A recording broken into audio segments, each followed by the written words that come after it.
Good morning, Mashi. You just got a hold of your coffee. It was a close call there for a second. Good evening, Dennis. It was a real nail biter. Let me tell you.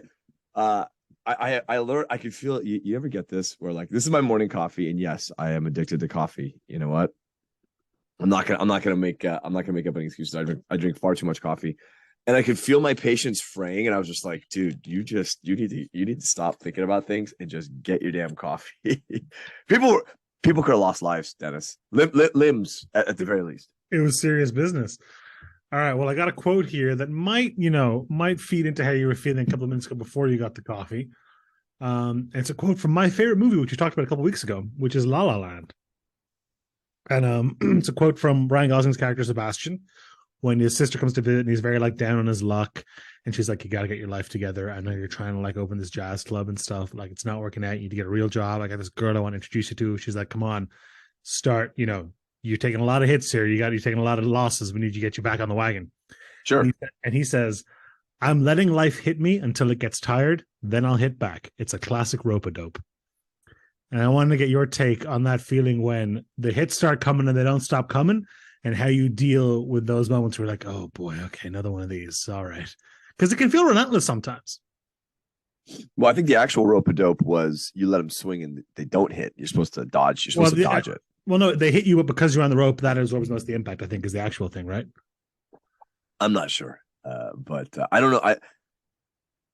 Obviously that's not the point of the quote. When the hits keep coming, what's funny is I hate, and I think a lot of this is just mindset. And we addressed this earlier when we kind of expanded the kind of quotes we wanted to embrace here, because for a long time the theme of the podcast was like, failure is a learning opportunity. Failure is good. Embrace failure. Embrace failure. Embrace failure.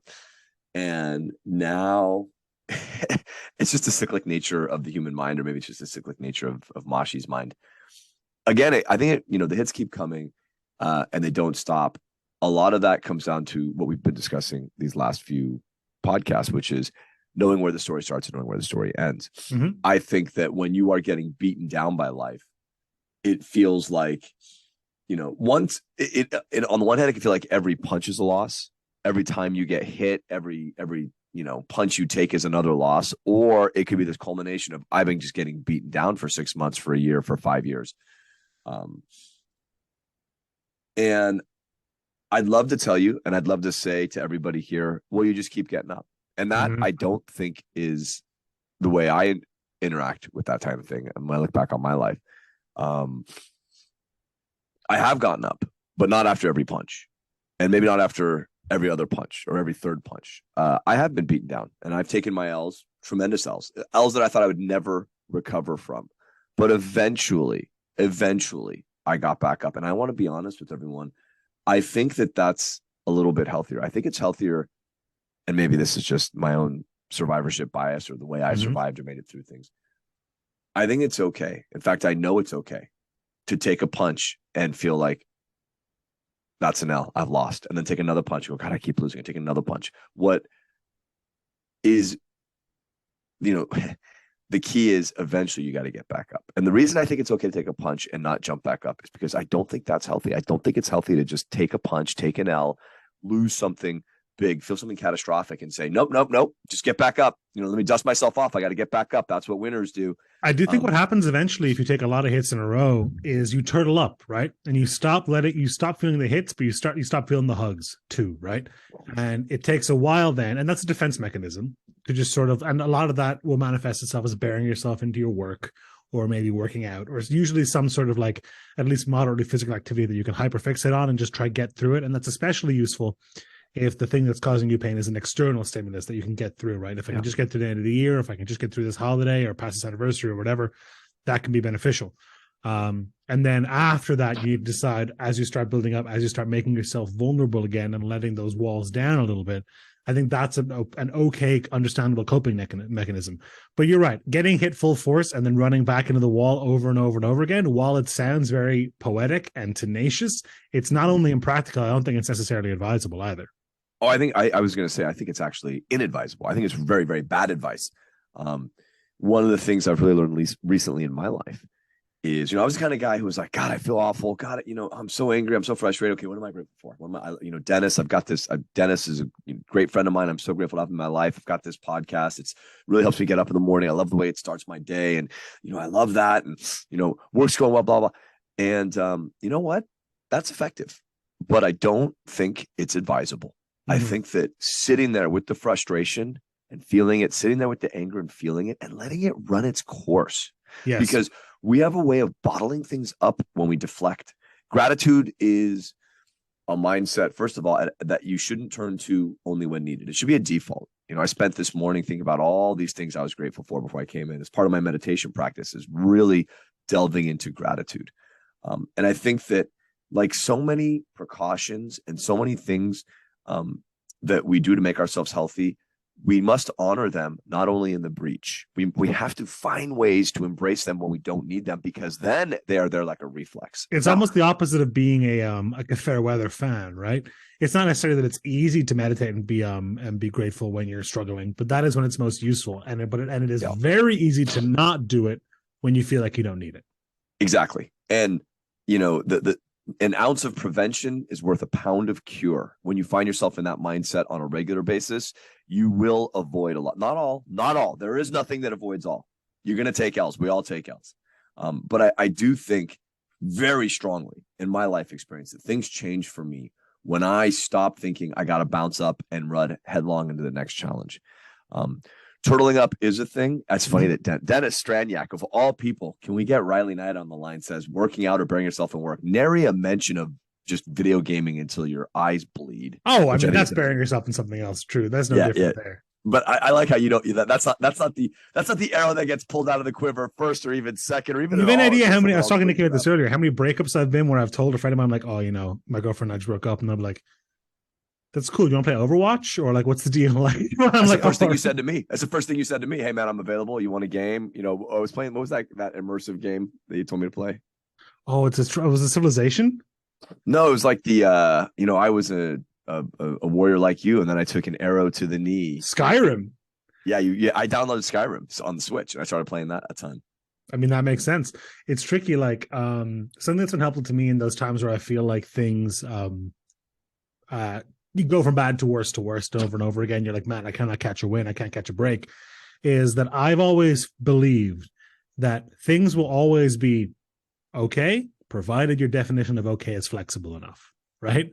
And that's really all it is. Humans can adapt to just about anything. It is our greatest asset as a species.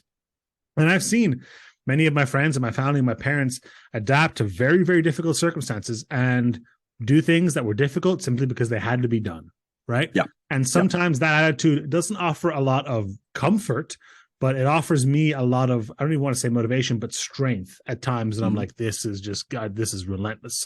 When you're like, okay, well, one day it won't be. And we just got to deal with this until we get there. Yeah. I think that's one way to do it. I think that it's weird. As humans, we draw this idea of solace from like, well, others have had it worse and others have overcome worse.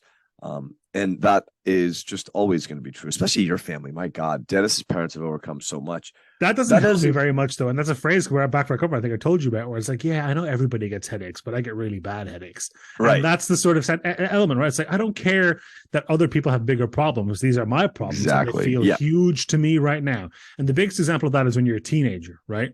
And you're like, your mom won't let you go to this party. I remember the specific time my mom wouldn't let me go to a party. And I was like, no one's ever going to talk to me again. I'm a social pariah. Everything's going to pop off at this party. And I'm not going to be. And of course, 3 weeks later, nobody cared about it at all. Nobody even noticed I wasn't there. But at the time. Yet years later, we're still talking about the party. Yet years later, I wake up screaming in the middle of the night thinking about it.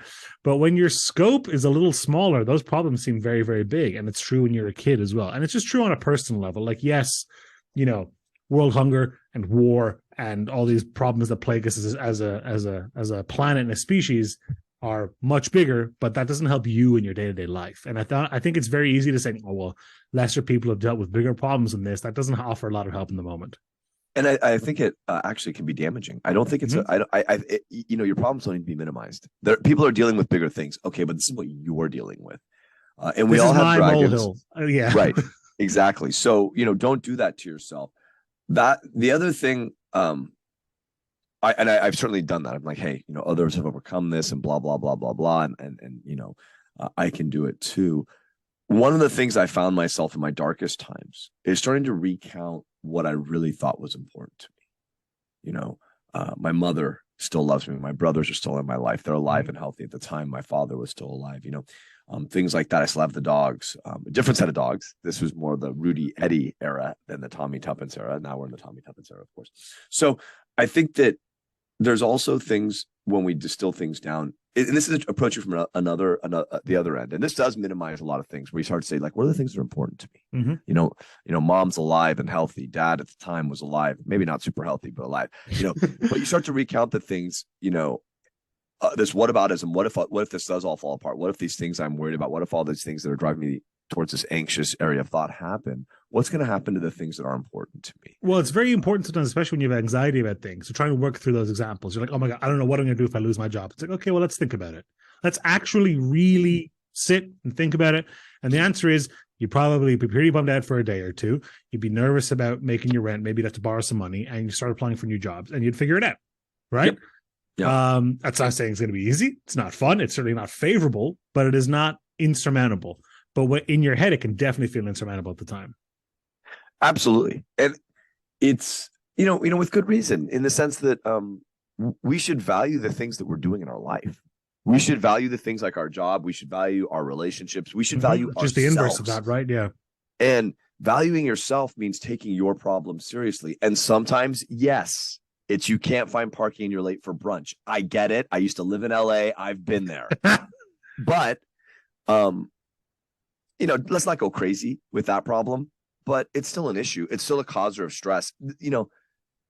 There's this way that we want to minimize everything. And this is where I think sitting with things is okay. Like, and part of sitting with it is giving it perspective. Okay. Like right now I'm running around like, where's my fucking coffee? And I realize, that all these things like, oh boy, this Uber Eats person is getting 1 star. No, they're not, Mosh. This is someone's job. You're not giving them 1 star. Okay. But in my head, I'm like, if that coffee's not here, so help me God, someone's getting 1 star. I can't believe they just left my coffee somewhere, blah, blah, blah, blah, blah.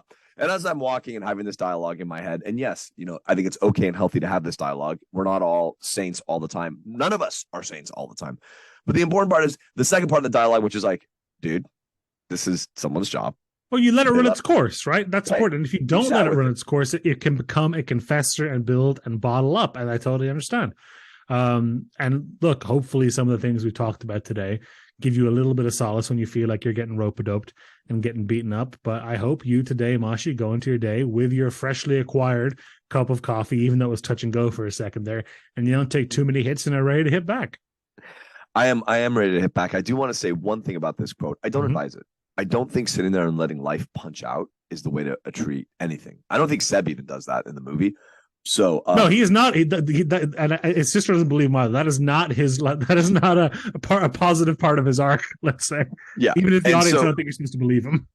Yeah, no, and so the quote is valuable that we learn from it, but it is not valuable in terms of life advice. Do not do that. You can take a few punches. And I'm not even saying you got to punch back, but you got to start juking and jiving, and you got to do something. Yeah. You can't just sit there and turtle up and let life punch and punch and punch. I like a good counter punch every now and then, but sometimes it's just juking and jiving and minimizing damage without trying to, punch back. And that I accept, but know that you can sit with things, know that your problems are important and not to minimize them, but also know you got to get up sometime, not after every punch, but you got to get up. And eventually, yes, everybody, you do got to punch back. So on that note, this coffee is going to help me punch back on Tuesday. Right. Have a great morning. Have a great evening.